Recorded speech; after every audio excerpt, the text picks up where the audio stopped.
श्री स्वामी समर्थ मंडळी. तर माझे केस सध्या खूप खराब झाले आहेत. तर इथं मी एक रेमेडी बनवते आहे, तेच तुम्हाला दाखवते आहे. तर इथं अर्धा ग्लास पाणी मी उकळत ठेवलेलं आहे.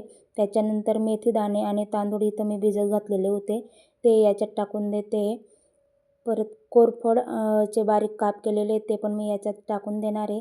त्याच्यानंतर लिंबाचा पत्ता व कढीपत्ता पण टाकलेला आहे, त्याला चांगला धुवून घ्यायचा आहे आधी.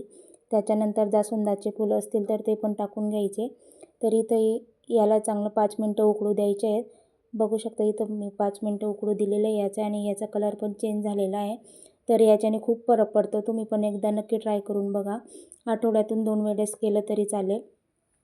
त्याच्यानंतर याला एका भांड्यात मी गाळून घेते आहे. तर याच्यानंतर आपण जो शॅम्पू यूज करतो तो आपल्याला ह्या पाण्यात टाकून घ्यायचा आहे. तर इथं मी शॅम्पू टाकून घेते. तर व्हिडिओ आवडल्यास लाईक, शेअर आणि चॅनलला सबस्क्राईब करायला विसरू नका. भेटू पुढच्या व्हिडिओमध्ये.